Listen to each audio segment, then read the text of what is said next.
the Lord, my lords, the mightiest prophets Louvado of the seja Lord. Deus, meus senhores, poderosos profetas do Senhor. Bem, povo abençoado, são 8h52 da noite, neste sábado, 17 de outubro do ano de 2020, vindo até vocês ao vivo em 105.3 e 105.9 FM, e também na rádio Jesus is Lord, www.jesusislord.info. Novamente, é para mim uma grande honra vir até vocês neste sábado, no nosso culto deste sábado à noite, enquanto nós nos preparamos para amanhã, domingo. Alguns de vocês voltaram para a casa do trabalho e agora estão aguardando e tendo certeza de que tudo está em ordem para possamos quebrar novamente o pão neste maravilhoso sábado à noite. E eu sei que há tanto para alcançarmos agora. Nós estamos brincando de alcançar porque há muito para alcançar no nosso pão desta noite. O quebrar do pão da noite. Nós estávamos a uma distância e não fomos capazes de fazer isto na quinta-feira à noite. Então há muito para cobrir. Então, nesta noite, eu queria cobrir aquilo que dissemos e o quanto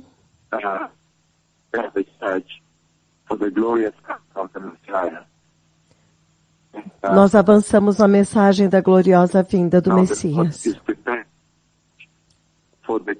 Agora, o Senhor está nos preparando para o reino de Deus.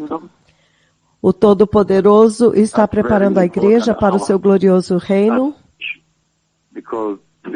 de qualidade na igreja, porque nesta hora é sinônimo com a hora em Mateus 25, lembre-se, as virgens sábias e as virgens tolas, e lembre-se que quando todas elas dormiram, elas se ficaram cansadas e adormeceram.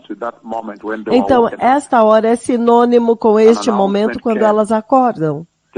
Um anúncio veio dizendo para elas que o Messias está vindo.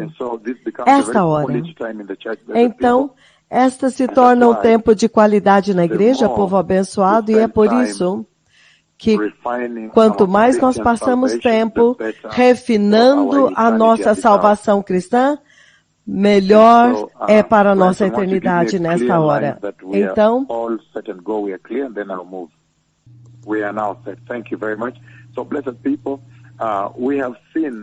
povo abençoado, nós vimos na nossa expedição, nós estamos fazendo uma jornada, e nessa jornada nós estamos examinando a igreja, nós estamos quebrando o pão nesta noite e vendo como que a igreja pode se preparar para a gloriosa vinda do Messias, e isto se torna olhar para o arrebatamento da igreja em Apocalipse 4:1, quando finalmente agora João é levado para cima para o reino da glória, e enquanto ele está lá, então a voz, antes dele subir, o céu abre, a cronologia dos eventos de levar a igreja, o céu abre, e então a voz diz, suba para cá, suba para cá.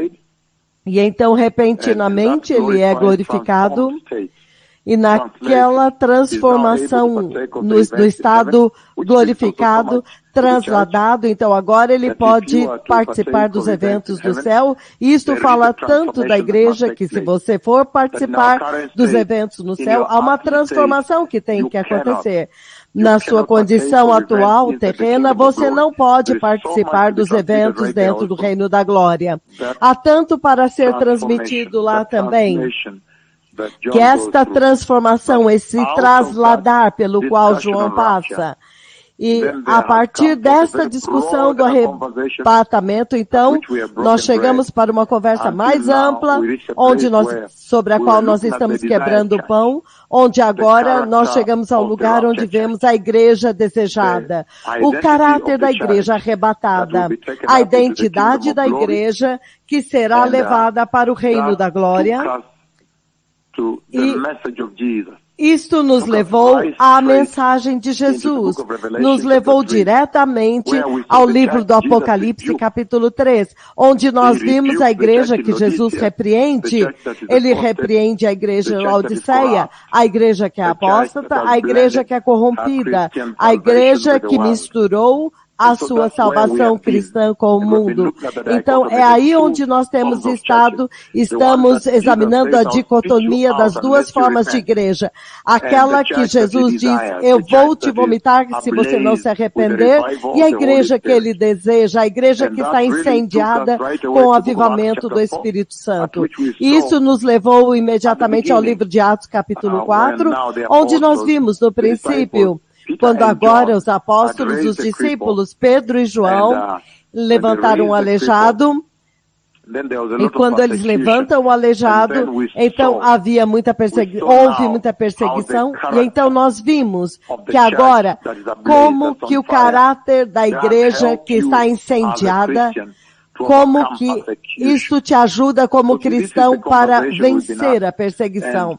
Então, esta é a conversa na qual nós temos tido para ver o paralelo da igreja iníqua, que ele disse, eu vou te vomitar porque você se misturou com o mundo, e então a igreja que está incendiada, ela está com fogo, cheia do fogo pelo Evangelho. Então, esses dois caráteres que nós vimos antes, nós vimos, por exemplo, no livro de 2 Coríntios, ou 2 Tessalonicenses, capítulo 2, em 2 Tessalonicenses, capítulo 2, nós vimos muito claramente que o Senhor alerta, ele estabelece um alerta para a igreja que ele vai vomitar, a igreja que ele vai desistir dela. Novamente, ele diz aqui muito claramente, você pode começar, vamos chegar até o ponto onde eles são enganados, no versículo 9. A vinda do iníquo é segundo a ação de Satanás, com todo o poder, com sinais e maravilhas enganadoras, e ele fará uso de todas as formas de engano da injustiça para enganar os que estão perecendo. Então ele diz que há aqueles que estão perecendo. E eles são vulneráveis ao engano, eles são suscetíveis a serem enganados. É por isso que ele fala milagres e maravilhas enganadoras, e toda forma de engano para enganar os que estão perecendo. Ele está falando de um certo tipo de pessoa que é facilmente enganável quando eles estão perecendo. E ele diz, eles perecem porque eles se recusaram a amar a verdade para poderem ser salvos. Então, novamente, agora ele diz que há uma igreja que rejeita a verdade. Há uma igreja que rejeita a verdade. Então, a minha pergunta para vocês é, se você olhar para a terra hoje, se você olhar para o corpo de Cristo na terra hoje, a igreja de Cristo, você vê esta igreja? Você vê uma igreja que está se recusando a aceitar a verdade? Eles perecem porque se recusam a amar a verdade? Então ele diz no versículo 11 de 2 Tessalonicenses 2, por esta razão Deus lhes envia um poderoso engano, uma visitação, a fim de que creiam na mentira e sejam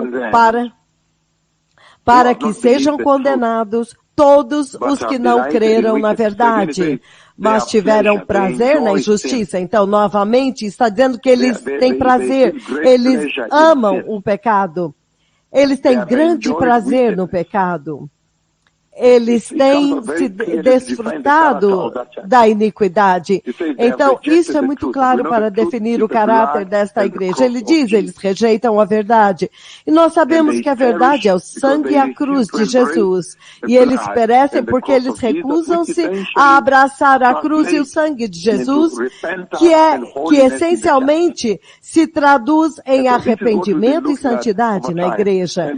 Então, é isso que nós temos examinado ao longo do tempo. Então, é muito importante neste ponto para mim levantar isso para vocês, que na nossa discussão ontem no culto, que acabou nesta manhã, que a narrativa do Senhor é que o homem escolhe pecar porque ele ama o pecado. Porque eles tiveram oportunidade, esta geração tem uma oportunidade de escolher Jesus. Ele enviou o Evangelho, mas você vê esta porosidade, este compromisso, quando ele diz, deixe-me comprometer, porque então eu serei aceito pelo mundo, porque eu tenho que pertencer ao meu trabalho, à minha profissão, minha família, meus amigos. Então, é uma decisão consciente. Então, ele está dizendo que eles pecam, eles escolhem pecar porque eles têm prazer no pecado. Então, eles misturam isso com a salvação, e é daí que eu quero começar hoje. Se você olhar no livro do Apocalipse, Apocalipse 22, antes disso, vamos ler Daniel 10, 12, Daniel 12:10, ele diz o seguinte, Daniel 12:10, quando Daniel está falando do tempo, do fim e daquilo que vai acontecer naquele tempo, quando ele fala seu povo e sua cidade. O que vai acontecer naquele tempo? Novamente, Daniel 12:10, ele diz, muitos serão purificados, alvejados e refinados, mas os ímpios continuarão ímpios.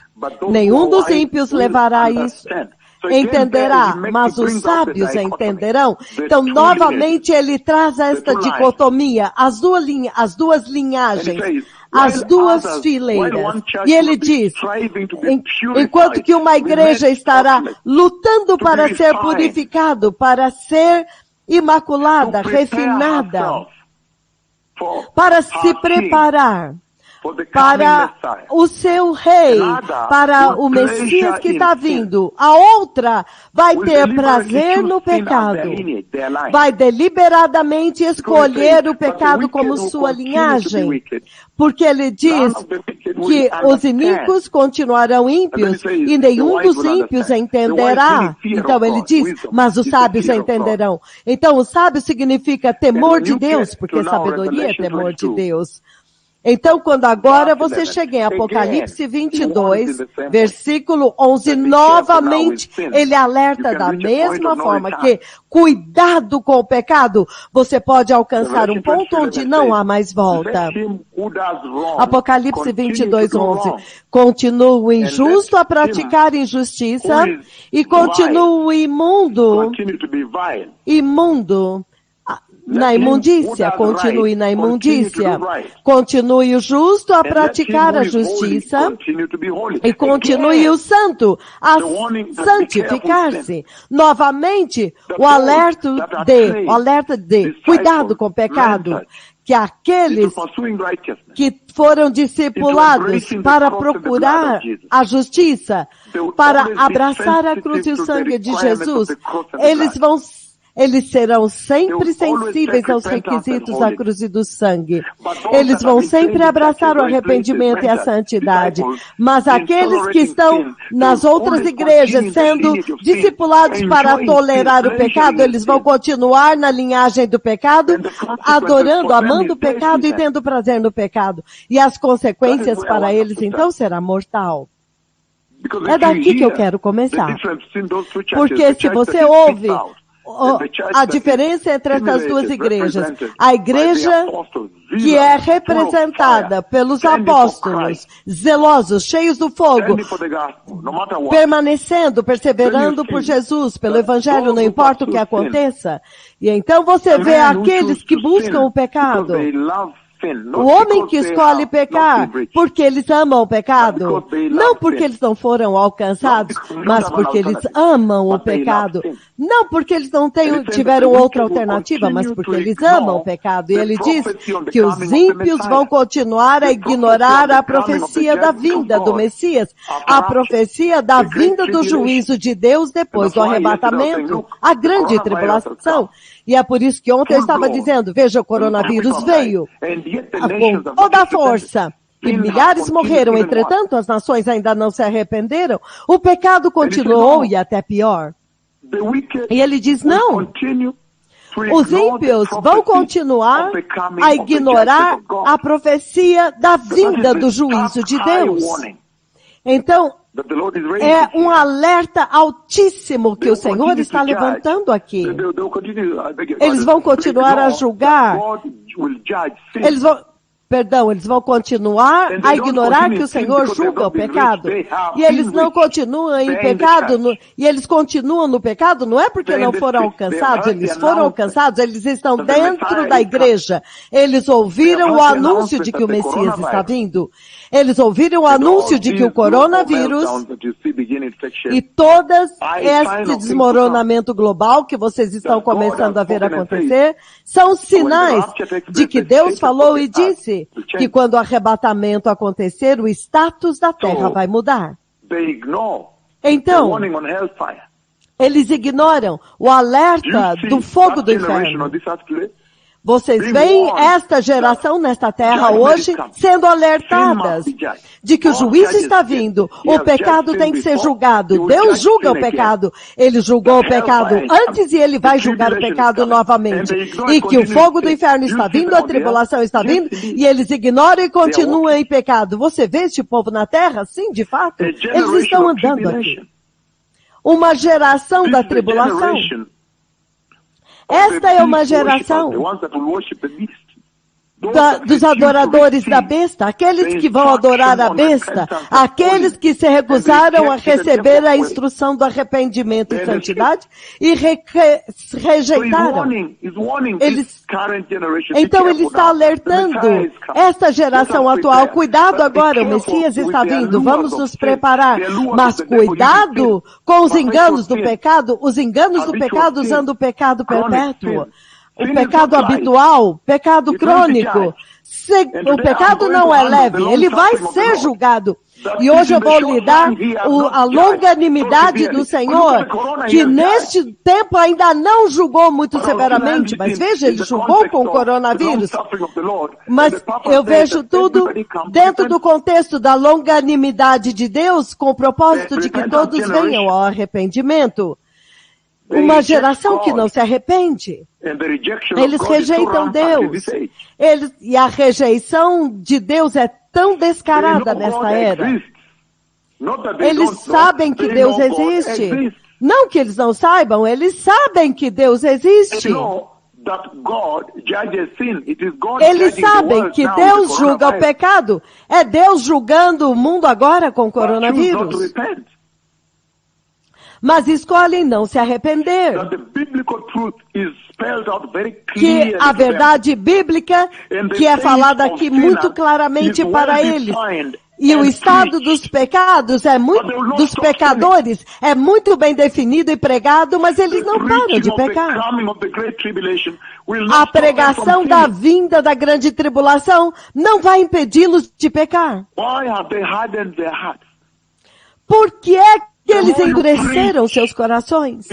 Quanto mais você prega e diz, mais o coração deles se endurece.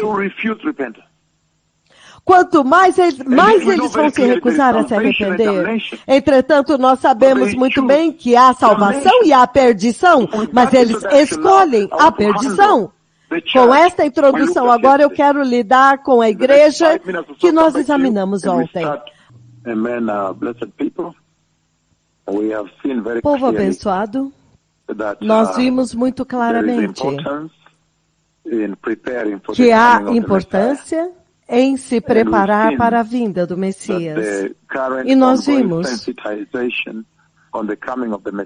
que esta sensibilização que está acontecendo agora para a vinda do Messias é boa para vocês, porque agora, como cristãos, vocês podem levar seu cristianismo mais seriamente, a sua salvação cristã mais seriamente como cristão, enquanto vocês se preparam para a gloriosa vinda do Messias. Nós vimos isto, mas antes de eu trazer-nos para a igreja de Atos, capítulo 4, você vê muito claramente que o Senhor estabeleceu uma linha do tempo. E isso nós dissemos antes, que os eventos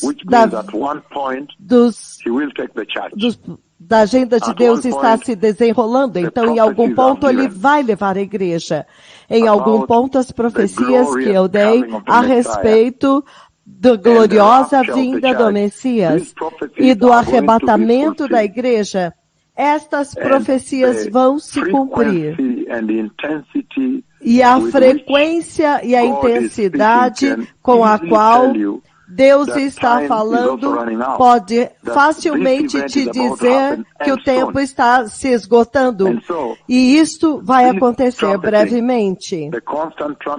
Este trombetear, este constante trombetear da vinda do Messias, realmente deve te ajudar a despertar os cristãos, despertar vocês para levar a sua salvação cristã mais seriamente agora, especialmente neste tempo de apostasia, quando há tanta apostasia, para levar isto muito seriamente, que vocês precisam se preparar. E Hebreus, capítulo 12, versículo 11, é um despertamento, ele diz, novamente, Hebreus, capítulo 12, 14, abram comigo lá, povo abençoado, o livro de Hebreus 12, 14, ele diz o seguinte, ele diz, esforcem-se para viver em paz com todos os homens e para serem santos. Sem santidade, ninguém verá o Senhor. Nós vimos muito claramente que neste tempo, quando o Senhor está falando a respeito da gloriosa vinda do Messias, estas são as escrituras que devem estar soando no teu coração e mente, que agora vocês precisam polir e refinar sua santidade, porque sem santidade ninguém verá o Senhor. E nós vimos que é benefício, é muito bom que vocês se preparem para o arrebatamento da igreja, para a vinda do Messias. Porque nós vimos muito claramente que o Senhor, Ele vai usar o arrebatamento da igreja dentro da sua linha do tempo profético para remover os seus próprios eleitos da terra, da tempestade que você vê que já está começando a se formar na terra. Então, aquilo que se chama de zona de guerra, que Deus tem tanta consideração por vocês que são nascidos de novo, que Ele preparou um plano para evacuar você da tempestade que vai se formar, que vai sobrevir à Terra, o coronavírus, a crise econômica global, o desmoronamento econômico global que está acontecendo e também os gafanhotos, os terremotos, as secas, todas estas profecias, as enfermidades que vocês viram como os furúnculos. Então Deus vai usar este momento para remover os seus próprios eleitos da confusão, da tempestade. Se você quer entender da zona de guerra, de evacuar aqui, vocês que escolheram ouvir a instrução dele, aquele de vocês que são fiéis a Ele. Então, é muito bom que nós ouçamos este constante trombetear e anúncio de que o Messias está vindo.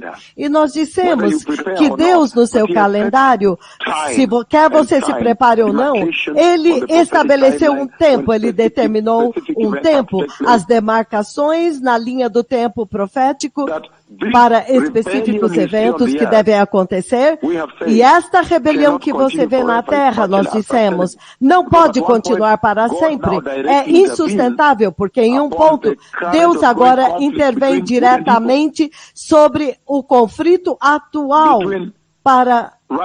que está acontecendo entre justiça e injustiça e a justiça, entre a justiça e o pecado. Se você ler Apocalipse capítulo 6, que nós vamos lidar antes de terminarmos, que nós estamos fazendo esta revisão dos capítulos 1, 2, 3, 4 e 5. O capítulo 6 é o juízo de Deus, a intervenção de Deus sobre este conflito que está acontecendo entre o bem e o mal, entre a justiça e o pecado, a iniquidade. Então, o anúncio da vinda do Messias é para sensibilizar vocês, como corpo de Cristo, como igreja, para que vocês possam atentar mais para a justiça, para que vocês possam polir o seu cristianismo, para que vocês possam se purificar e serem achados prontos. Porque o Deus Todo-Poderoso tem um calendário. Nós vimos que no arrebatamento é quando ele vai cumprir a primeira ressurreição que está na Bíblia. Então vai acontecer de qualquer forma. Vai ser muito bom, povo abençoado, para esta geração ouvir. E nós vimos que o Senhor vai separar os seus cristãos fiéis e santos do resto.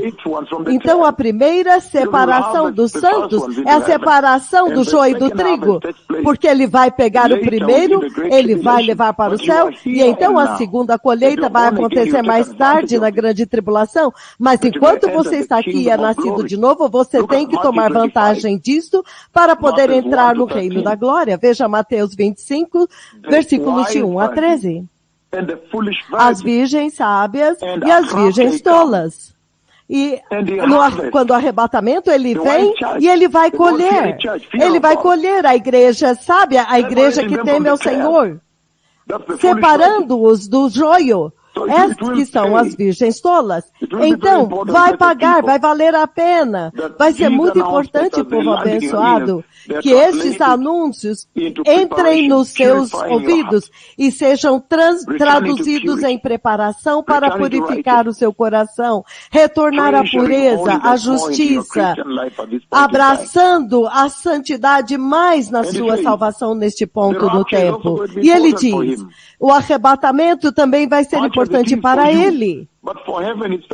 Muito mais para vocês, mas para o céu é muito importante, para o Senhor, porque agora são os primeiros frutos da cruz. O fruto da cruz vão se manifestar no reino de Deus, a recompensa por enviar Jesus para a terra. Então, isto vai valer a pena e vai acontecer, povo abençoado. Vai acontecer, povo abençoado. Então, é importante e é muito bom que você se prepare. E também, se vocês se lembram, nós lidamos com o livro de João, capítulo 14, versículos de 1 a 6, 1 a 13, então 1 a 6, onde Jesus foi preparar mansões para vocês no reino dos céus. Então, o arrebatamento é quando finalmente você entra. Você faz a grande entrada. A profecia que eu dei, a profecia de 15 de janeiro do ano de 2017, quando eu os vi entrando e tocando os gloriosos degraus com seus pés e entrando, o céu abrindo, a nuvem abrindo.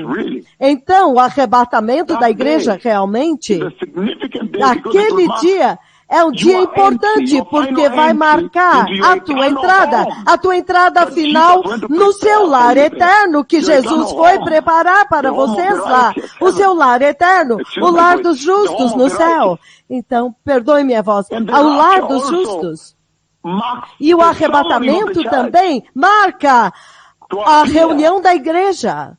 Para aparecer, para ir aparecer diante do trono do juízo de Deus, aleluia, para ir adorar no céu, povo abençoado. E vocês sabem que aparecer lá é onde as coroas serão entregues. Há várias coroas, eu posso ler algumas delas aqui. 1 Coríntios capítulo 9, povo abençoado. Então, a vinda do Messias é chave e foi determinada. Então, é realmente uma grande incumbência para vocês, os crentes, vocês que estão sintonizados, que vocês recebam este anúncio e comecem a trabalhar na sua vida cristã. No passado, talvez vocês viveram uma vida cristã porosa, uma vida caracterizada por muitas quedas, compromissos, aceitando o mundo, misturando a sua vida com outra, com a vida do mundo lá fora. Mas agora que o anúncio veio e a gravidade do anúncio foi colocada diante de vocês, então este é o tempo quando a igreja pode realmente redimir o tempo e começar a qualificar-se a si mesma, melhorar a qualidade da sua vida, centralizar a santidade na sua vida, a justiça e o arrependimento em seu coração. Então, naquele dia você não será envergonhado. 1 Coríntios, povo abençoado. 1 Coríntios capítulo 9. O livro de 1 Coríntios, ver alguns dos eventos que vão acontecer no céu e por que o arrebatamento é tão importante. 1 Coríntios capítulo 9, eu vou ler o versículo 25. A partir do 25 ele diz o seguinte: todos vocês sabem que em uma corrida, todos os corredores correm no estádio, mas apenas um ganha o prêmio. Corram de tal modo que alcancem o prêmio. 24. 25. Todos os que competem nos jogos e se submetem a um treinamento rigoroso e eles fazem isso para obter uma coroa. Uma coroa que não dura para sempre, mas nós o fazemos para ganhar uma coroa que dura para sempre. Então, este é um tempo tal quando vocês precisam estar recebendo a instrução, povo abençoado. A igreja, os cristãos, os crentes, os fiéis, os santos, precisam receber o anúncio da retorno à justiça, o anúncio do retorno à santidade, o anúncio da gravidade do arrependimento, o anúncio da vinda do Messias. E então usar este anúncio para treinar, para aperfeiçoar, para se purificar, para te tornar sem mancha, imaculado, para reinar no reino de Deus. Exatamente como os atletas na Terra, eles entram em um regime muito rígido de treinamento. Nós vemos neste momento, o arrebatamento ainda não aconteceu, então você pode realmente se preparar nesta hora. Você pode realmente entrar em um tempo de qualidade como cristão e se preparar para o reino da glória. Para vocês que nasceram de novo, é muito importante. E se você abrir comigo agora no livro de Tessalonicenses, 1 Tessalonicenses, capítulo 2, 19, isso é o que ele diz aqui. 1 Tessalonicenses 2, 19, ele diz: pois quem é a nossa esperança? Pois quem é a nossa esperança, a nossa alegria? Ou a coroa na qual nos gloriamos na presença do nosso Senhor Jesus Cristo na sua vinda? Não são vocês?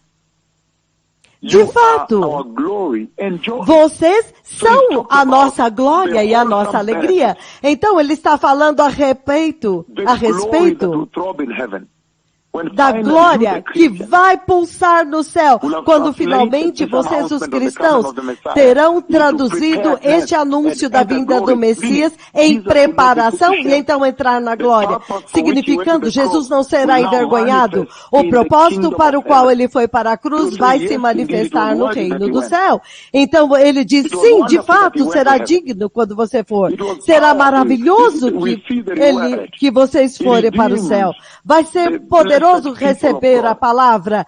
Ele redimiu o povo abençoado de Deus. Ele comprou eles com seu próprio sangue. Olha, eles entraram agora no reino da glória, servindo ao nosso Deus. Ele comprou vocês, ele os comprou para o seu Deus, para ser sacerdotes do seu Deus, cidadãos do seu reino, seus servos, para ser separados da corrupção deste mundo, como um povo para o nosso Deus. O valor dele ter ido para a cruz vai se manifestar, povo abençoado. Então, 1 Pedro, capítulo 5, eu vou ler 4. 1 Pedro 5, de 2 a 4, ele diz, pastoreiem o rebanho de Deus que está aos seus cuidados. Olhem por ele não por obrigação, mas de livre vontade, como Deus quer que vocês façam. Não façam isso por ganância, por dinheiro, mas com desejo de servir. Não hajam como aqueles que são dominadores do rebanho que lhes foram confiados, mas como exemplos para o rebanho. E quando o Supremo Pastor se manifestar, vocês receberão coroas de glória, que é imperecível. Novamente, este é o momento no céu quando as coroas serão distribuídas, serão dadas, serão recompensas, serão entregues. Então, tudo isso acontecerá depois da terra aqui. Estes são eventos já determinados. Deus já determinou o tempo desses eventos. E é por isso que tem que acontecer a transladação dos fiéis da terra para o céu. Então, eu já compartilhei fielmente a respeito do arrebatamento da igreja. Eu compartilhei a visão de 15 de janeiro do ano de 2017, como que eu vi a igreja ser levantada, virar à direita, o céu abre e eles entram, tocando os gloriosos degraus da eternidade. Então, estes eventos já foram determinados, quer você se prepare ou não, vai acontecer. Mas, quão melhor seria se vocês se preparassem para que Jesus seja glorificado?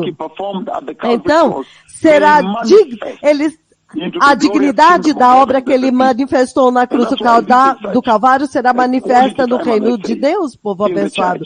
É por isso que eu disse que vocês têm que ter um tempo de qualidade na igreja. E as coisas mais importantes, mais chave, tem que ficar estabelecida, que tem que estar estabelecida no seu coração, é a nova criação, novo nascimento, nascer de novo, como eu disse, que nesta hora você tem que dizer, eu sou nascido de novo mesmo, porque ele disse para Nicodemos que se o homem não nascer de novo, ele não verá o glorioso reino da eternidade. Se um homem não nascer de novo, então este nascer de novo, essa nova criação, tem que estar preocupando a sua mente e o seu coração nesta hora, para ser achado nascido de novo, dentro do contexto de Deus, dentro da definição de Deus de nascer de novo, não na definição mundana da terra.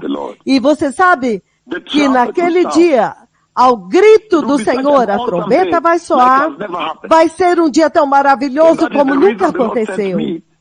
E essa é a razão pela qual o Senhor me enviou e fala comigo perpetuamente, constantemente, consistentemente, para que vocês se preparem, povo abençoado. O Senhor quer que vocês se preparem. Então, neste processo de preparação, como eu disse, nós temos examinado como igreja e chegamos em um lugar onde nós olhamos a igreja desejável, que agora tem que ser o clímax para a igreja na terra. Vocês devem estar incendiados porque a visitação de Deus, a última visitação está na terra. O sol está sacudindo, tremendo. Tantas pessoas surdas estão tentando pegar o meu microfone para me dizer que os ouvidos deles abriram. Nós vimos ontem em temor e tremor. Então, esta é realmente a hora quando a igreja deve deve estar incendiada, em fogo.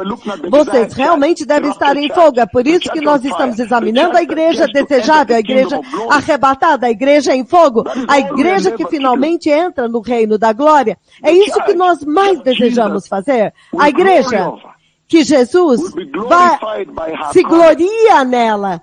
E ele será glorificado pela conduta dela. E nós começamos examinando o evento que aconteceu no livro de Atos, capítulo 4. É por isso que eu disse que nós estamos tentando alcançar, porque há muito para cobrir, nós queremos alcançar mais. Você vê Pedro e João, a forma como eles são descompromissados na sua salvação cristã, no seu cristianismo, na sua caminhada com a igreja, eles não têm nenhum compromisso com mais nada. Então, este padrão que nós falamos ontem, é o que você deve estar usando hoje para se provar, para se testar. Será que eu sou zeloso pelo Senhor como eles eram? Com toda aquela perseguição que aconteceu, vocês podem imaginar, se eles tivessem baixado os padrões de Deus, não haveria igreja hoje. Mas, depois de receber a igreja, a perseguição, nós estamos falando a respeito da tremenda perseguição por causa da fé. Permanecer diante do Sinédrio, o mesmo conselho, a mesma corte, a mesma Suprema Corte em Jerusalém, que condenou o nosso Senhor Jesus Cristo. E certamente, ele foi morto. Graças a Deus ele ressuscitou. Mas, ficar diante deles e ter o zelo e a coragem e a confiança de dizer não para eles e acusá-los por matar o Messias. Isto é uma igreja poderosa, uma igreja muito poderosa. E eu disse que quando você olha para a Bíblia, você vê as marcas de estes servos na Bíblia. Enoque, ele vivia em um tempo onde não havia Bíblia. Mas ele andou com Deus tão fielmente, tão santo, tão reto, que o Senhor o levou embora para dentro do reino da glória. O reino de Deus dentro do céu. Veja Noé. Noé viveu em um tempo onde não havia Bíblia. Havia máxima perversidade.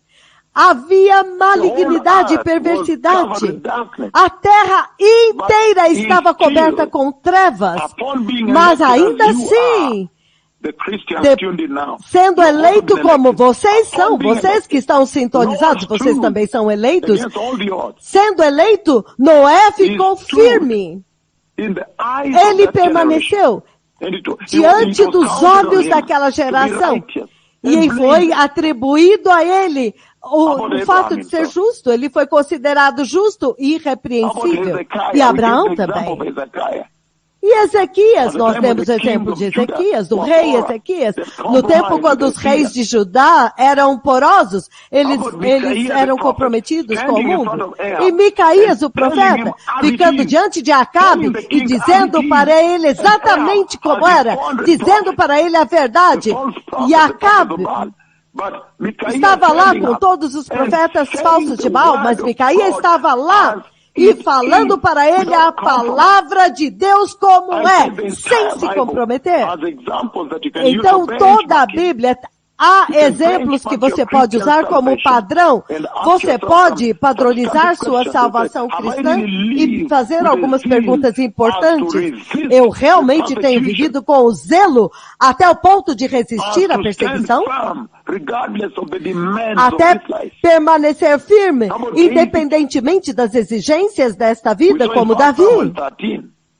Nós vimos em 1 Samuel 13, versículos de 13 e 14. E Paulo, há tantos exemplos, povo abençoado. E eu disse que a igreja incendiada, em fogo, eles podiam ver que Pedro e João, eles podiam ver que eles estavam sendo discipulados por Jesus. E eu lancei esta pergunta para vocês como geração de cristãos. quando alguém olha para você no seu lugar de trabalho, eles podem ver que você tem sido discipulado por Jesus? É possível hoje na cidade de Nova York, Chicago, na Flórida, em Melbourne, Austrália, Sydney, Auckland, Nova Zelândia, Brisbane, Austrália, em Wellington, Nova Zelândia, em Chonburion, em Beijing, nas mega cidades como Shanghai, Fushan, Helsinki, Estocolmo, Ottawa, Santiago, Chile, Buenos Aires, São Paulo, Abuja, Cape Town, Accra. Quando alguém olha para você, eles são capazes de ver Jesus? É óbvio quando ele olha para vocês, é óbvio que você tem sido discipulado pela palavra, por Jesus? Então, essas são algumas das perguntas sérias que foram levantadas na nossa conversa contínua a respeito da igreja que é levada no arrebatamento. E você podia dizer, era muito previsível para os discípulos. Se você trouxesse uma situação específica, se você trouxesse, era muito previsível qual seria a escolha deles. Eles permaneceriam pelo Senhor, ponto final. Eles permaneceriam somente pelo Senhor. Era previsto, era óbvio. O mesmo conselho tinha matado Jesus. E eles viram que eles eram pessoas não instruídas, não educadas, como nós dissemos. E parece mais nesta geração, e parece que quanto menos educados, mais zelosos por Cristo. Quanto mais educados, mais mornos. Mais eles diminuem o testemunho de Cristo em suas vidas. Então, povo abençoado, nós vimos muito claramente que o inimigo vai sempre perseguir a igreja.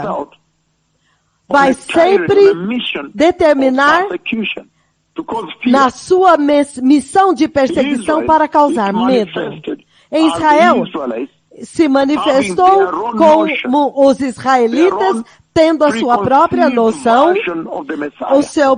a sua própria versão pré-concebida do Messias. Então eles não queriam ouvir nada a respeito de Cristo. Eles decidiram consigo mesmos que Jesus não cumpriu, ele não se encaixou dentro da profecia messiânica deles. Eles decidiram para si mesmos que Jesus não incorporou a personalidade e a qualificação do Messias judeu deles. A noção preconcebida deles a respeito do Messias. Eles tinham o pensamento de que quando o Messias viesse, ele teria que cumprir todas as promessas a respeito da perfeição da era vindoura, do tempo vindouro, quando ele virá na paz universal, na total reconhecimento de Deus universal, não mais sofrimento, não enfermidades, não guerras, não ódio. Então, quando o Messias vem para morrer na cruz, para libertar o homem caído, eles o rejeitaram, eles disseram não. Eles esperavam que ele viesse como rei de Israel. Eles tinham um tipo de revelação nacional a respeito do Messias. Ele deveria vir e recolher todos os judeus. Ele deveria construir o terceiro templo, de acordo com eles, e recolher todos os judeus de todo o mundo. Ezequiel 37. Abram comigo lá. O livro de Ezequiel, capítulo 37.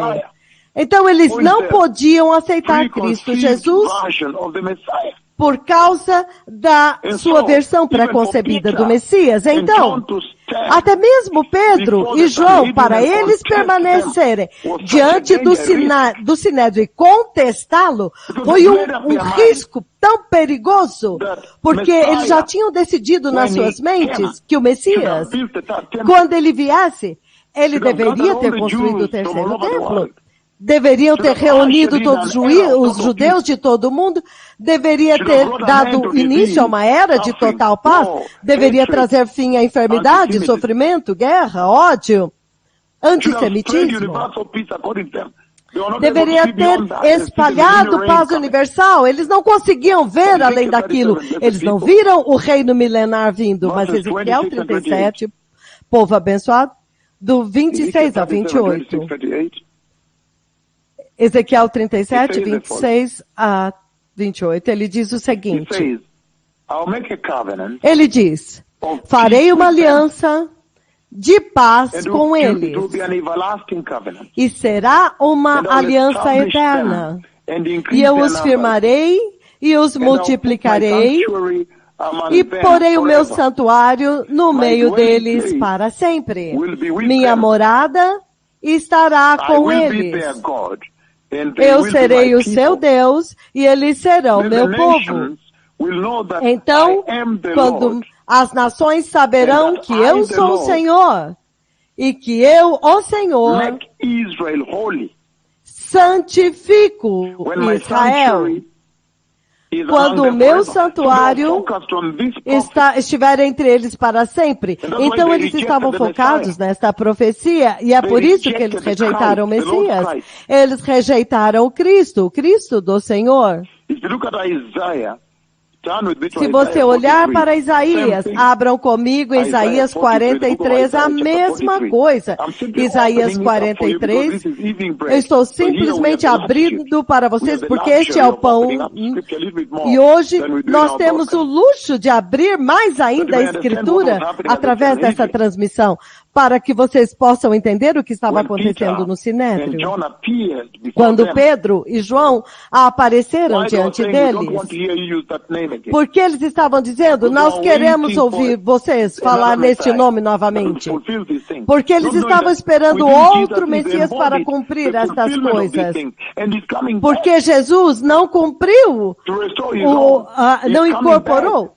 E sem saber que ele iria voltar para restaurar os seus, até mesmo para trazer o reino de paz. Isaías 43, versículos de 5 a 6. Ele diz o seguinte, 43, 5 e 6. Não tenham medo, porque eu estou com você. Eu trarei os seus filhos do Oriente e os ajuntarei a você do Ocidente. E direi ao Norte, entrega-os. E ao Sul, não os retenha. Traga os meus filhos dos confins da terra e as minhas filhas dos confins da terra. Eles estavam focados nisto. Estas são as profecias que eles focavam, sobre as quais eles modelaram a sua versão pré-concebida da Bíblia. Mas vocês que estão sintonizados são tão abençoados, porque vocês foram iluminados. Vocês reconheceram Jesus como Senhor e Salvador, como o Messias prometido. Então, tudo que vocês precisavam fazer era fazer ganhos. Mas eu leio isso para vocês, para que vocês possam ver os perigos, os tremendos perigos. Esses são os governantes de Israel, e eles têm a sua própria versão do Messias. Para eles, o Messias não veio. Eles não queriam que o nome de Jesus fosse usado. E eu trago isto para vocês, para dizer para vocês, o grande perigo, o tremendo perigo diante do qual Pedro e João estavam lá. Entretanto, eles ficaram firmes pelo Evangelho. Eles se recusaram a obedecê-los. Essa foi a escola de pensamentos que na mente deles.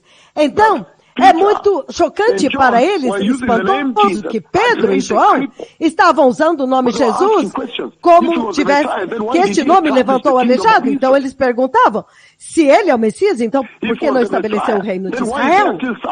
Se ele era o Messias, então por que vocês ainda há sofrimento em toda a terra? A versão deles do Messias. Mas, dentro deste perigo, Pedro e João ainda permaneceram. E quanto vocês nesta geração? Vocês são capazes de permanecer? Uma geração que tem pouquíssima tolerância ao pecado, ao sofrimento e aos testes, às provas, provações. É por isso que é muito importante nessa hora que nós usemos este momento para recalibrar a nossa salvação cristã, para ter certeza que quando aquele dia e hora chegar, você não seja achado em uma forma que não está pronto, em uma forma que não é a expectativa do Deus Todo-Poderoso. A autoridade do Cristo, o ungido. E então nós vimos, nós fomos mais adiante, povo abençoado, nós fomos adiante e vimos no mesmo livro de Atos, capítulo 4, quando agora Pedro fala a respeito da pedra rejeitada. A pedra rejeitada. Ele fala com eles a respeito da pedra. Deixe-me novamente refrescar a sua mente. É por isso que eu disse, nós temos tanto para alcançar e revisarmos aquilo que foi dito para podermos então mover para frente. O mesmo livro de Atos, capítulo 4, ele fala com eles a respeito da pedra que eles rejeitaram. Pedro é tão ousado, tão corajoso, tão zeloso. Ele está cheio do fogo. Nós vimos isso na igreja hoje. Há uma igreja que pode ser o Pedro daquele tempo, o João que você viu lá diante do Sinédrio. E ele disse para eles, no livro de João 4:11, ele diz... Ele está falando com eles com muita coragem, cheio do fogo, ele está dizendo. Ele está apontando para eles e dizendo, este Jesus, ele é a pedra que vocês, construtores rejeitados, e ele se tornou a pedra angular. Ai! Amém, povo abençoado, enquanto continuamos nesta noite. Então nós vimos muito claramente que o Senhor está dizendo... Permanecer como cristão, você tem que permanecer como crente, você precisa permanecer, perseverar, não importa a perseguição, você tem que permanecer, que esta geração também precisa permanecer e ser contada, que nós precisamos permanecer pelo Evangelho de Jesus, nós precisamos perseverar e permanecer, e ele está dizendo que Pedro agora levanta para eles a pedra, esta pedra que eles rejeitaram. Ele é corajoso, ele é ousado o suficiente para levantar para eles o fato de que vocês, os construtores, vocês rejeitaram a pedra mais importante que sustenta Israel, que sustenta a sua vida. E no livro de Isaías 28, enquanto nós começamos lentamente entrando na mensagem desta noite, Isaías 28, povo abençoado, Isaías 28, Isaías 28, 16. Ele diz o seguinte, Isaías 28, versículo 16. Isaiah chapter 28, 16, he says the following. Isaías 28, 16, ele diz o seguinte, ele diz, por isso, assim diz o Senhor dos exércitos, o soberano Senhor, eis que ponho em Sião uma pedra experimentada, uma pedra preciosa, pedra angular para alicerce seguro, para que você confie nela. E ele diz, e aquele que confia nela jamais será abalado. Então, Pedro é corajoso o suficiente para trazer, não apenas para resistir o governo dele, a imposição de que o evangelho não deveria ser pregado e Jesus não deveria ser mencionado, mas agora também para pregar para eles, para dizer para eles que eles também precisam do Senhor, eles precisam desta pedra. Em outras palavras, Pedro estava dizendo para eles, No meio daquela tempestade, aquela tempestade de resistência e perseguição, as mesmas pessoas que condenaram Jesus à morte, ele está diante deles. E ele está dizendo para eles que Cristo Jesus é o Messias judeu. Ele está dizendo para eles que este é o Messias, este que vocês mataram. Que Cristo Jesus é a pedra angular de Sião. Ele é aquele que sustenta a vida deles como Israel. Que Cristo Jesus é o rei de Sião. E lembrem-se que João capítulo 19, João 19, 21, 22. Ele está dizendo para eles que este é o rei de Sião. Lembre-se que ele disse, eles disseram para o imperador romano, não escreva rei dos judeus, não escreva. Escreva que ele alegou, ele mesmo se declarou rei dos judeus. E agora Pedro está dizendo, ele é mesmo o rei de Jerusalém. É ele. Ele é o rei de Israel. Que momento! Vocês precisam também ficar firmes pela verdade. Pedro e João permaneceram pela verdade, não importa o que acontecesse. E eles falaram a verdade com coragem. Não é de admirar que eles chegam no lugar e eles dizem, uau, se estes são homens não educados e não instruídos, entretanto, eles têm uma coragem como esta, e eles para falar a verdade, então estes homens têm que ter estado com Jesus. Você tem permanecido pela verdade, você tem permanecido na verdade, para que eles possam dizer, este homem, esta mulher tem estado com Jesus. Você tem permanecido em coragem diante da resistência e da perseguição, até que as pessoas que estão resistindo a você, resistindo ao seu evangelho, dão meia volta e dizem, não, ela tem que ter estado com Jesus. Ele tem que estar com Jesus, ele tem que ser um discípulo. João 19, 21, 22, ele diz o seguinte. Ele diz, João 19, 21, 22. Ele diz o seguinte, os chefes dos sacerdotes dos judeus protestaram junto a Pilatos, não escrevas o rei dos judeus. Mas que este homem se dizia rei dos judeus. Então Pilatos respondeu, o que eu escrevi, escrevi. Então, ele estava realmente diante deste povo. Eles estavam dizendo para eles que Cristo Jesus é o único mediador que eles têm. Ele é aquele que dá vida. Somente Cristo Jesus. Ele é a salvação de Israel. Que salvação somente vem em Cristo Jesus, o Messias. Não há nenhum outro nome dado aos homens. Que Cristo Jesus, somente Ele é o mediador para Deus Pai. Alguém que eles ansiavam tanto alcançar, Deus Pai. Que Cristo Jesus é o fundamento, a fundação de Israel.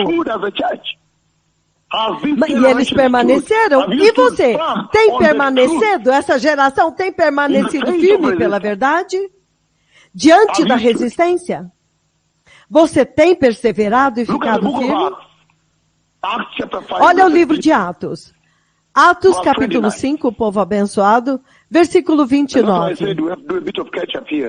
E é por isso que eu disse que nós temos que alcançar um pouco aqui antes de chegar na mensagem do dia. Atos 5, 29. Ele diz o seguinte. Novamente abram comigo no livro de Atos, capítulo 5, versículo 29, e ele diz o seguinte. Pedro e os outros apóstolos responderam, É preciso, nós temos que obedecer a Deus antes a Deus do que aos homens. Novamente eles ficaram firmes e deixaram a posição deles muito claro que nós não vamos obedecer ao homem. Nós vamos obedecer somente a Jeová. Nós temos que obedecer a Deus e não ao homem. Nós temos. E quando você olha o livro de Lucas, enquanto eu termino essa introdução nesta noite, Lucas capítulo 12. Lucas 12, 49 a 53. Ele diz o seguinte. Ele diz, eu vim para trazer fogo à terra. Este é o Messias. As palavras estão em vermelho aqui na minha Bíblia. Lucas 12, 49. Eu vim trazer fogo à terra. Eu vim para trazer fogo à terra. E como eu gostaria que ele já estivesse aceso. Mas eu tenho que passar por um batismo. E como eu estou angustiado até que ele se realize. Vocês pensam que eu vim trazer paz à terra? Não! Eu lhes digo, pelo contrário, vim trazer divisão. De agora em diante, haverá 5 numa família, divididos uns contra os outros. 3 contra 2 e 2 contra 3. Estarão divididos, pai contra filho. E filho contra pai, mãe contra filha, e filha contra mãe, sogra contra nora, e nora contra sogra. Eu vim para trazer fogo a esta terra. E ele disse, quanto eu desejaria ir para a cruz para que este fogo caia sobre a igreja. Apocalipse capítulo 3. Apocalipse 3:15, povo abençoado, enquanto fazemos a nossa curva para chegar na reta final. Apocalipse 3:15, 16, ele diz o seguinte. Apocalipse 3:15, 16. Ele diz, conheço as suas obras, que você não é nem frio nem quente. Ou melhor seria que você fosse frio ou quente. Assim, porque você é morno, nem frio nem quente, estou a ponto de vomitá-lo da minha boca. Com toda a força, vomitar você para fora, te cuspir para fora. E 2 Timóteo 2 Timóteo 1, povo abençoado. 2 Timóteo, capítulo 1, ele diz o seguinte no versículo 6. Ele diz, por esta razão, torno a lembrar-lhe que mantenha viva a chama do dom de Deus que está em você, mediante a imposição das minhas mãos. Este dom de Deus é a salvação. Este dom de Deus é o serviço, a obra. Que agora o Espírito Santo veio sobre vocês. Agora você tem que se levantar e servir e garantir que esta chama, que você esteja incendiado. Ele está clamando para a igreja, povo abençoado. Então, finalmente, devido à pedra rejeitada, então nós finalmente terminamos no livro de Mateus 21. Em Mateus 21, então o Senhor explicou, Ele abriu para vocês, povo abençoado. É por isso que eu quero ir lá hoje, para que possamos tocar uma coisa. Novamente, Mateus, capítulo 21, povo abençoado, e nós vimos muito claramente que em Mateus 21, a partir do 1 até o fim, até o versículo 13. 11, de 1 a 11, você vê muito claramente que o Senhor Deus apresenta o Messias para o povo hebreu. Ele apresenta o rei para Jerusalém. Jerusalém, o rei de Jerusalém está sendo apresentado para Jerusalém. A entrada triunfal do rei em Jerusalém. A pedra rejeitada. Então, nós olhamos a pedra rejeitada, mas nós começamos em Mateus 21, 1 até o 11. E nós vemos que ele está fazendo uma entrada triunfal em Jerusalém, e Jerusalém está começando imediatamente a rejeitá-lo. Nós vimos isto. Então, ele entra no templo. Ele entra no templo. E no templo há resistência imediatamente. Ele é rejeitado, então ele limpa o templo, ele purifica o templo. E Jesus, versículo 12 de Mateus 21, Jesus entrou no templo, na área do templo, e expulsou todos os que ali estavam comprando e vendendo. Ele derrubou as mesas dos cambistas e as cadeiras dos que vendiam pombas. Está escrito, ele disse, a minha casa será chamada casa de oração. Mas vocês não estão fazendo vocês estão fazendo dela um covil de ladrões. Ele está começando a purificar, a limpar, a purgar o templo. Os cegos e os mancos aproximaram-se dele no templo. Isso é uma coisa maravilhosa que ele fez lá. Grandes milagres aconteceram naquela hora. E ele os curou.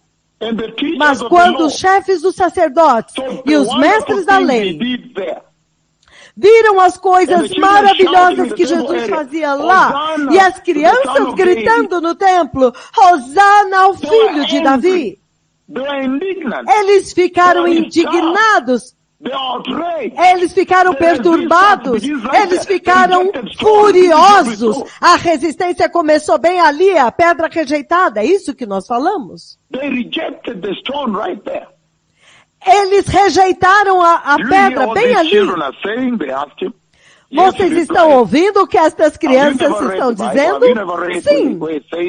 Vocês nunca leram a Bíblia, disse Jesus, que dos lábios das crianças e dos recém-nascidos suscitastes louvor? Suscitaste louvor? Então ele os deixou e voltou para Betânia. Ele sai fora da cidade. Na manhã seguinte, quando ele vem, lembre-se da parábola da figueira, a partir do versículo 18. Quando ele vem e ele encontra a figueira, ele está faminto de manhã e a figueira não tem fruto. Entretanto, a figueira deveria ter fruto. Então, ele amaldiçoou a figueira. E eu disse que isso é muito mais profundo. Eu vou lidar com isso quando eu lidar com o juízo de Deus, quando Deus julgar aqueles que não deram frutos, aqueles que rejeitaram Deus, o Senhor. O juízo final de Deus que virá, que vai sobrevir àqueles que rejeitam o Senhor. Ele amaldiçoou a figueira por não ser produtiva. O juízo final de Deus que sobrevirá à igreja tola. A igreja que não é produtiva, não é frutífera. Ai. E eu disse que isso é muito profundo. Nós vamos lidar com isso mais tarde. Nós vamos lidar com isso mais tarde.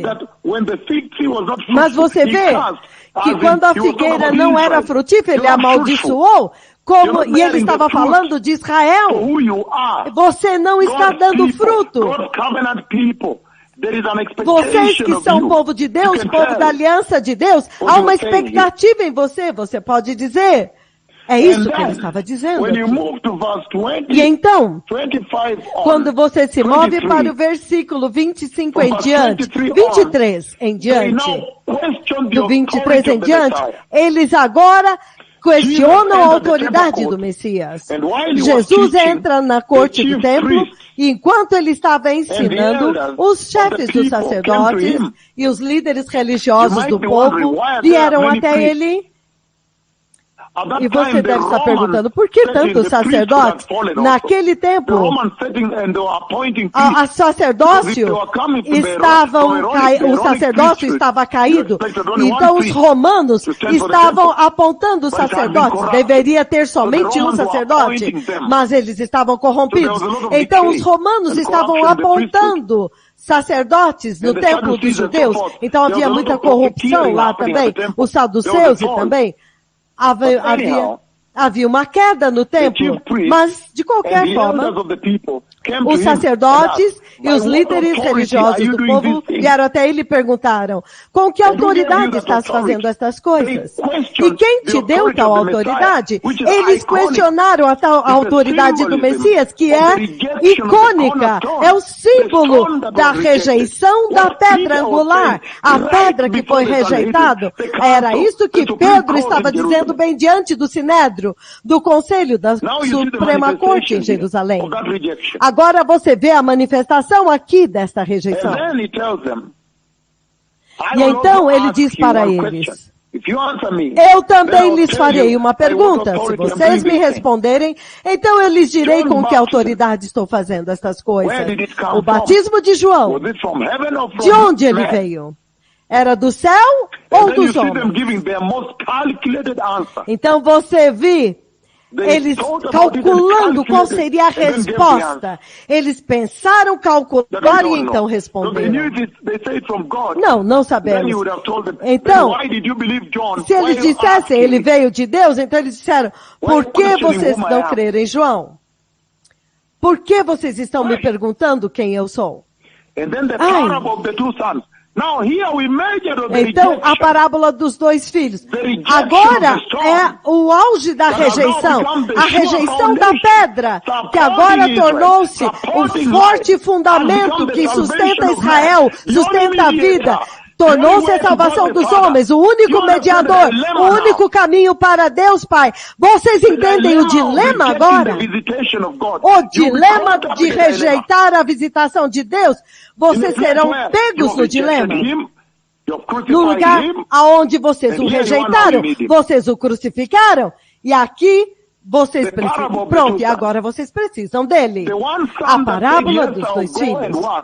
O filho que disse sim, eu irei, e não foi Israel.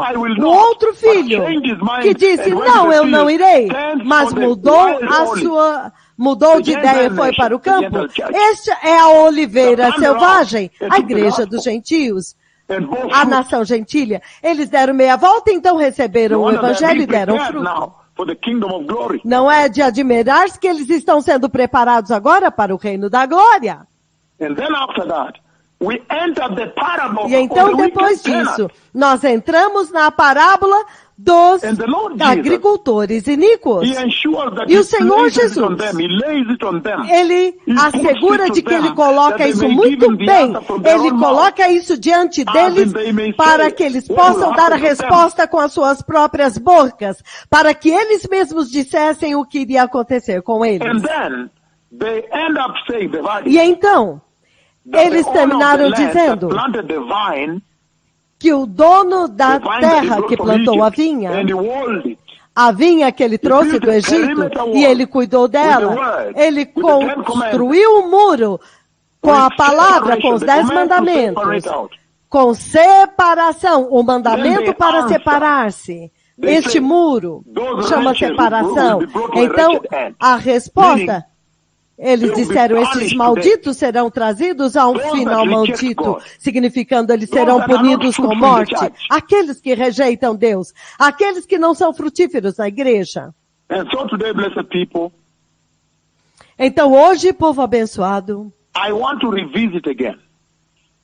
eu quero revisitar novamente. Os servos, deixe-me ler esta parábola para que vocês entendam. os servos. Eles dizem, do versículo 33 em diante, Mateus 21, 33 a 46. Ouçam uma parábola, outra parábola. Havia um proprietário que plantou uma vinha. Ele colocou uma cerca ao redor dela, cavou um tanque para prensar as uvas e construiu uma torre. Depois arrendou a vinha a alguns lavradores. E foi fazer uma viagem. Ele foi fazer uma viagem. E até hoje ele ainda não voltou, mas agora ele está prestes a retornar. É desta jornada, dessa viagem que ele está falando aqui. 34. Aproximando-se a época da colheita, enviou seus servos aos lavradores para receber os frutos. Naquela época, eu disse que há uma porcentagem. Havia um acordo de uma porcentagem de 50% da produção para o dono da terra e 50% vocês guardam. Então ele enviou seus servos lá, que são os profetas, simbolizam os profetas. Então eles agarraram os servos, espancaram um, mataram o outro e apedrejaram o terceiro. Então ele enviou outros servos em maior número. E os lavradores os trataram da mesma forma, mataram. Por último, 37. Por último, enviou-lhes o seu filho, dizendo, ao meu filho eles respeitarão. Mas quando os lavradores viram o filho, eles eram tão iníquos que eles disseram uns aos outros, este é o herdeiro, venham, vamos matá-lo e pegar a sua herança. Então eles o agarraram, lançaram-no para fora da vinha e o mataram. Lembra-se, para fora dos portões, e o crucificaram. Aqui ele está falando do Messias. Portanto, quando o dono da vinha vem, o que você fará com aqueles lavradores? Ele respondeu, matará de modo horrível estes perversos, e arrendará a vinha a outros lavradores, que deem a ele a sua parte no tempo da colheita. Então Jesus disse para eles, vocês nunca leram as Escrituras? A pedra que os construtores rejeitaram tornou-se a pedra angular. Isto vem do Senhor.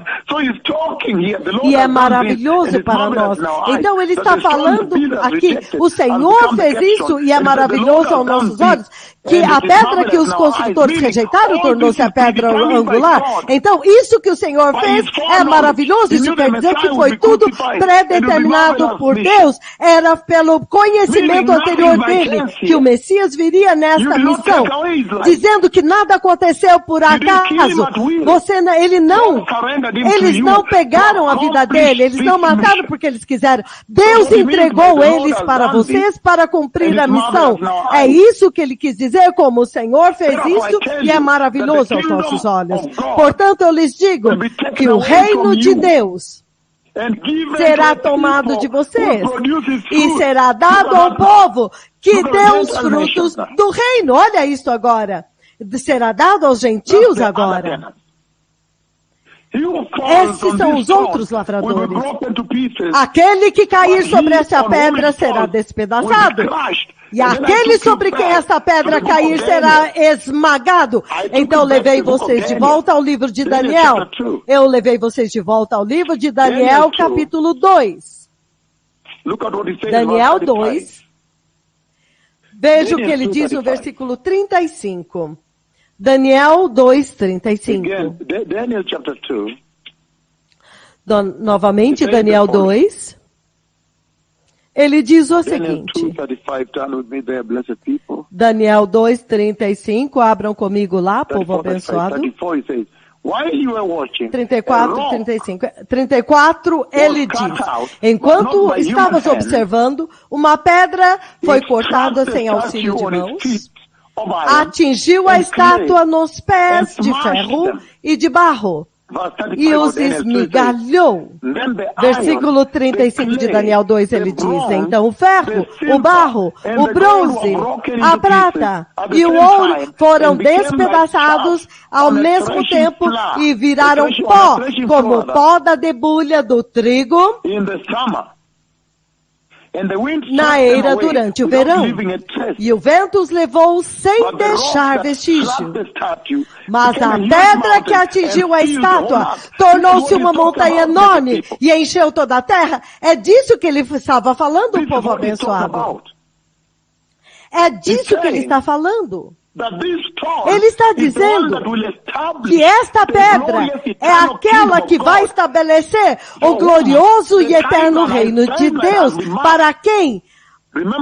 A linha do tempo já está determinada. Lembre-se que nós começamos esse sermão falando a respeito da importância do arrebatamento, significando que o arrebatamento vai acontecer de qualquer forma. Vai acontecer porque Deus deu importância a este evento. Que o reino de Deus tem que se desenrolar, que a rebelião na terra tem que ser purgada, aniquilada em algum momento. E o glorioso e eterno reino de Deus tem que finalmente ser estabelecido na terra. É por isso que eu disse que você pode usar o tempo deste anúncio da vinda do Messias para purificar, para ter um tempo de qualidade na sua salvação cristã. Então, os eventos estão sendo estabelecidos pelo conhecimento anterior de Deus. Isto tem que se desenrolar, o Messias tem que vir. Então, a rocha que eles rejeitaram, veja o que ele se tornou. Tornou-se esta enorme montanha que cobriu toda a terra. O estabelecimento do reino de Deus na terra. E é isso que eles não tinham entendido. Ele teve que voltar, ele vai voltar para Israel, entrar no templo, e ele virá para purificar a rebelião e preparar um povo para Deus na casa de Jacó. Ele é o mesmo Messias. Mas os servos, então, há coisas chaves aqui que nós vimos nesta parábola, quando nós estávamos examinando a pedra rejeitada. Nós vimos claramente que havia um dono da terra, que é o próprio Deus Pai. Os lavradores são os judeus, os líderes judeus.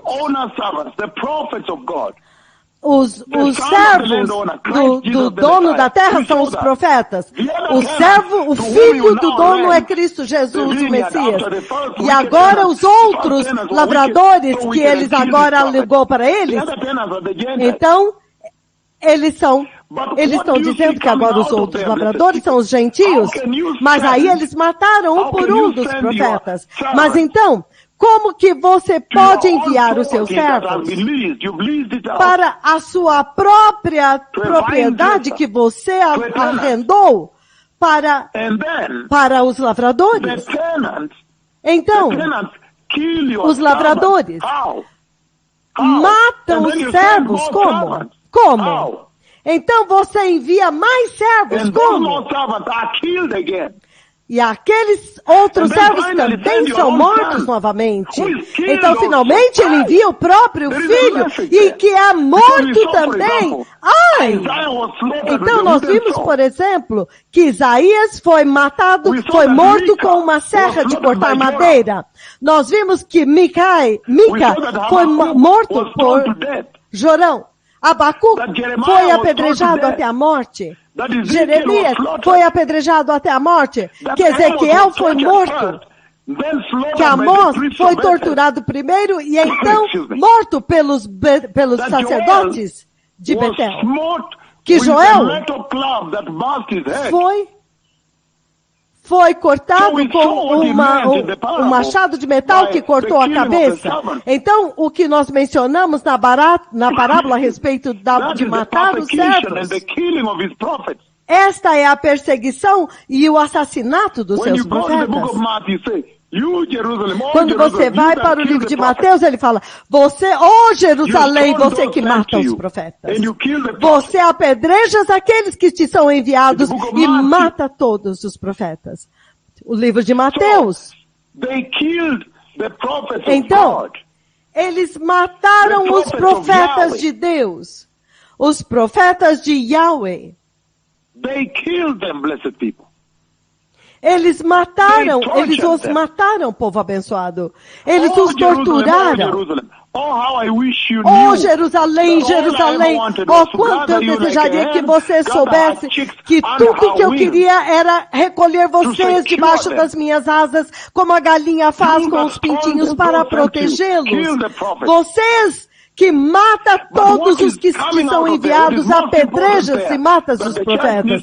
Mas o mais importante aqui, que a igreja precisa agarrar, é a longanimidade de Deus. A longanimidade de Deus, a paciência de Deus. Como você pode enviar ao primeiro grupo de pastores, dos servos, e eles são mortos? E então eles enviam mais ainda, e são mortos também. E então finalmente enviam o filho. Qual é o propósito para esta longanimidade de Deus, esta paciência de Deus, o fato do Senhor demorar sem trazer o Messias? Qual é o propósito? É aqui que eu quero terminar por causa do tempo. Abram comigo no livro do Êxodo, povo abençoado, Êxodo 34. O abençoado livro do Êxodo 34, Êxodo capítulo 34, a geração que viu o sol aplaudindo.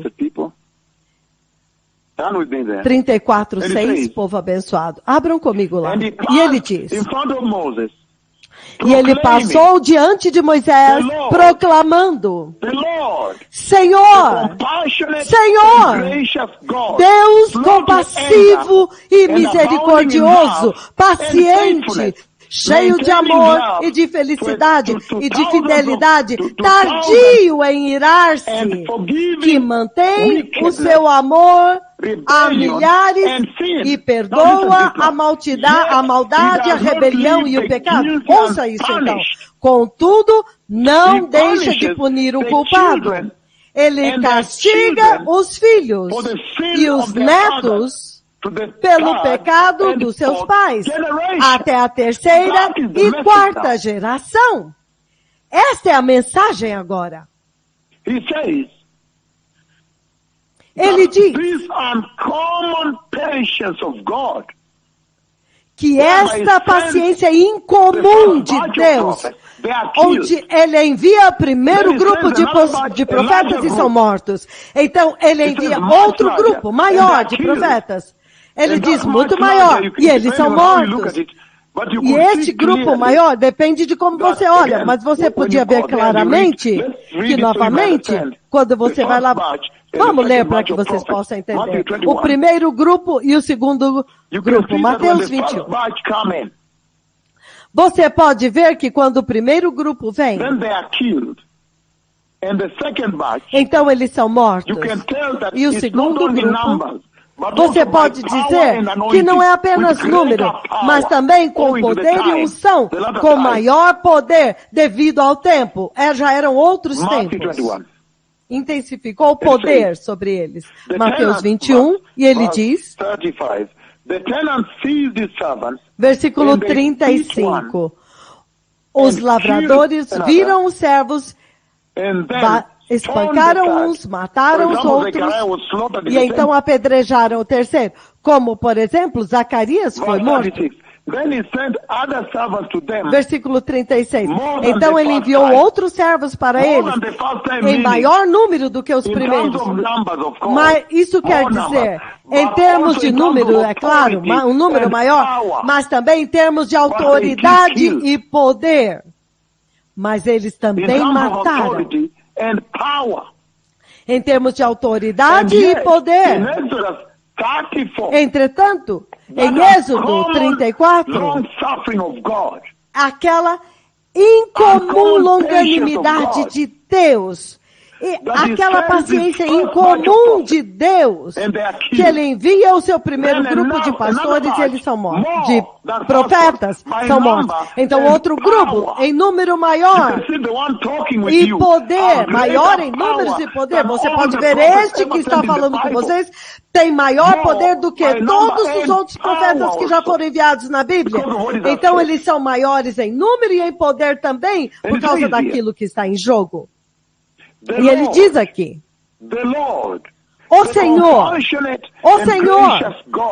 compassivo e misericórdia, longânimo, tardio em irar-se, cheio de amor e fidelidade, que guarda o amor a milhares e que perdoa a iniquidade. Entretanto, não deixa o culpado sem punição. Esta é a mensagem.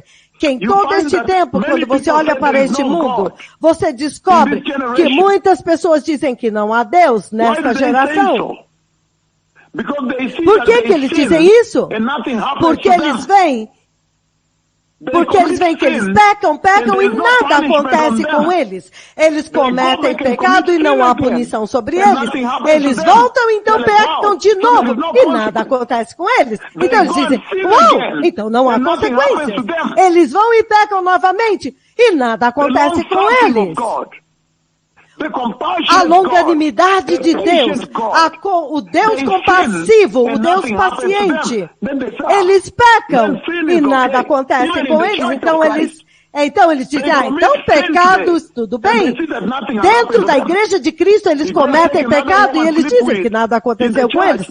Então eles pegam outra mulher e dormem com ela dentro da igreja como pastor e nada acontece com ele.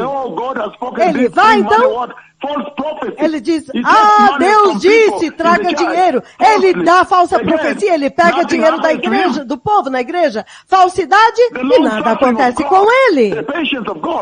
A longanimidade de Deus, a paciência de Deus, mas ele está dizendo que não sejam loucos, não se enganem, um dia está vindo, quando Deus vai julgar este pecado. Ele diz muito claramente aqui, ele não vai deixar o culpado sem punição. O dia está vindo quando ele tem que punir o pecado. A única razão pela qual o mundo que você não está sendo punido agora com o pecado é para que todos cheguem ao conhecimento de Cristo, se arrependam, sejam nascidos de novo e não vão para o inferno. Mas o pecado perpétuo que você vê que está dentro da igreja, este é simples e não estão sendo punidos, é a longanimidade de Deus.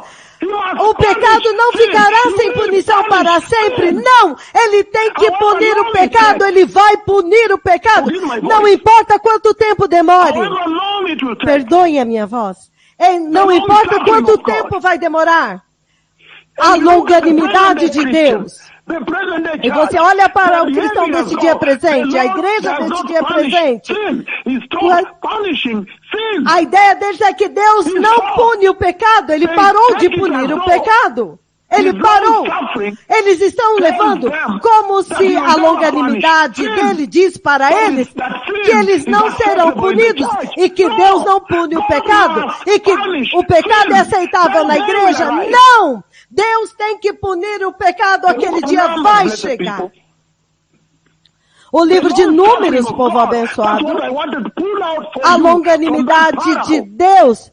Mas eu quero puxar para vocês desta parábola dos lavradores iníquos nesta noite, o pão para esta noite, este culto do sábado à noite, que você possam ver que dentro desta parábola, o que mais se ressalta é a longanimidade de Deus, mas o que está em jogo não é uma licença para pegar, é que ele está estendendo o tempo para que todos cheguem ao arrependimento, sejam santos e entrem no reino da glória e não vão para o fogo do inferno. Perdoe a minha voz, povo abençoado. O livro de Números 14, bem do lado, ao lado de Êxodo, a longanimidade de Deus que ressalta, que se levanta como uma torre muito alta naquela parábola de Mateus 21, 33 a 46. Não! Nunca era para ser uma licença para pecar. E você ensinou seus filhos que eles também podem pecar sem consequências. Não, isso não é verdade. O dia está vindo quando ele tem que julgar o pecado e ele vai julgar o pecado. Mas simplesmente é o Deus gracioso, o Deus compassivo, o Deus longânimo. ever go to hell. Ansiando que ninguém vá para o inferno. Numbers 14, verse 18. Números 14, versículo 18. Enquanto terminamos agora, Números 14, 18, ele diz: o Senhor é longânimo e de grande misericórdia, que perdoa a iniquidade e a rebelião, se bem que não deixa o pecado sem punição, e castiga os filhos pela iniquidade dos seus pais até a terceira e quarta geração. Então, Deus vai punir o pecado. O livro de Salmos 86. Abram comigo lá, enquanto terminamos, nesta longanimidade de Deus, onde Ele está demonstrando, nesta tremenda profecia e parábola de Mateus 21, de 33 a 46, onde Ele envia o primeiro grupo de servos, os profetas, e eles morrem. Eles matam. Então Ele envia outro grupo, mais em número. Eles são mais em número e poder, e eles também os matam. Então ele viu o próprio filho. Ai! Como? O livro dos Salmos. Salmos 86, povo abençoado. Eu vou ler o versículo 15. Salmos 86, 15. Salmos 86, 15, ele diz o seguinte: mas tu, ó Senhor, és um Deus compassivo e misericordioso, muito paciente, tardio em irar-se, rico em amor e fidelidade. Mas tu, ó Senhor, és um Deus compassivo e misericordioso, tardio em irar-se, rico em amor e em fidelidade. Então, agora vamos abrir o livro de 2 Pedro, quando eu começo agora a fechar. Não! A longanimidade de Deus. Você poderia perder. Você não pode falhar em ver isso. Como que Ele pode enviar um outro grupo de profetas? Maiores em números e em maior poder e autoridade, sacudindo o sol, colidindo as estrelas de neutros, sacudindo o universo. Ai! Ao comando deles, o sol está tremendo, sacudindo. Ai! 2 Pedro 3, 9. 2 Pedro 3, 9. O Senhor não demora em cumprir a sua promessa, como alguns julgam. Pelo contrário, Ele é paciente com vocês, não querendo que ninguém pereça, mas que todos cheguem ao arrependimento, cheguem ao conhecimento de Cristo, cheguem à salvação, povo abençoado. O mesmo 2 Pedro 3, 14 e 15. Ele diz: portanto, amados, enquanto esperam estas coisas, empenhem-se para serem encontrados por Ele em paz, imaculados e inculpáveis em paz com Ele. Tenham em mente que a paciência do nosso Senhor significa salvação. Tenham em mente que a paciência do nosso Senhor significa salvação. É aqui que eu quero terminar, povo abençoado, no nosso culto deste sábado à noite. Mas vocês podem ver que eu toquei a base, eu resumi para vocês de onde nós temos visto desde que nós viemos a mensagem do dia, a longanimidade de Deus. E vocês veem que a longanimidade de Deus é paciência. Não porque Ele é fraco, ou porque Ele não julga o pecado, ou porque Ele aceita o pecado, ou tolera o pecado. Não, Ele vai julgar o pecado. Mas você pode ver que esta geração, ela não entendeu isso. O fato de que eles podem pecar e não serem julgados instantaneamente. Então eles voltam a pecar novamente e não são julgados instantaneamente. Então eles voltam a pecar novamente e não são julgados. Então eles entenderam isso como se Deus tolera o pecado, como se Deus não julga o pecado, como se Deus aceita o pecado na igreja. Mas ele está dizendo, não se confundam. A graça e a compaixão de Deus, ele é tardio em irar-se e a longanimidade deles tem um propósito de que ele não deseja, ele não quer ver que ninguém pereça no inferno, que todos se arrependam. Mas o propósito de dar mais tempo, atrasar a vinda do Messias, o dono do campo, o proprietário, porque ele foi para uma viagem, demorou para voltar e ele não retorna, porque ele está dando mais tempo para que todos recebam a oportunidade de se arrepender, de apartar-se do pecado e de chegar ao pleno conhecimento de Cristo, de receber a salvação de Cristo, a salvação da graça, e não ir para o inferno, mas ir para o céu. E neste plano original você pode ver que o inferno não foi construído para o homem. Ele está dizendo que o inferno, na verdade, foi criado para o diabo e os seus anjos caídos, os demônios. Deus jamais desejou, ele não quer ver nenhum homem permanecer no fogo do inferno. Então, para você ir para o inferno, isso vai ter que ser a tua escolha. Vai ter que ser uma escolha sua. Mas a longanimidade de Deus, que se levanta muito altamente naquela profecia, na parábola dos lavradores iníquos, Mateus 21, 33 a 46, é para o propósito de que vocês se arrependam, que todo homem receba a oportunidade de se arrepender e se apartar do pecado. Mas essa geração não entendeu isto. Ela achou que você pode estar em uma igreja como pastor e pecar e não há consequências. Que você pode estar na igreja como um crente cristão e pecar e não há efeito, não há consequência, não há punição. Não, isso não é verdade. Deus tem que julgar o pecado e Ele vai julgar o pecado. Ele não vai deixar o culpado sem punição. Então, povo abençoado. Então, eu estou com a minha voz muito rouca. Eu quero dizer que este é o fim agora.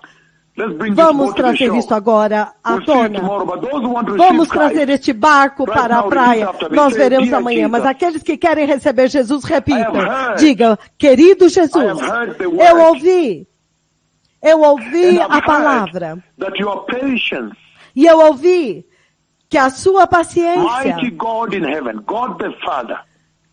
poderoso Deus do céu, Deus Pai, o nosso Pai eterno, eu ouvi que a sua paciência é para nos trazer ao arrependimento. Que a sua paciência e longanimidade é a manifestação da sua bondade e misericórdia para com o homem, desejando que todos os homens encontrem arrependimento, encontrem a cruz e o sangue de Jesus, possam encontrar a salvação da graça que tu servistes na mesa do Senhor para todos os homens. E nesta noite eu me arrependo totalmente e me aparto do pecado e recebo meu Senhor Jesus como meu Senhor e Salvador. E eu te peço, poderoso Pai no céu, no poderoso nome de Jesus, guarda-me, mantenha-me longe do pecado e preserva-me para que eu possa retribuir a tua longanimidade e a sua paciência. Nesta noite, eu recebi meu Senhor Jesus como meu Senhor e meu Salvador. E eu nasci de novo. No poderoso nome de Jesus. Amém. Se você disse essa oração, fique longe do pecado. Nós nos veremos amanhã. Obrigado.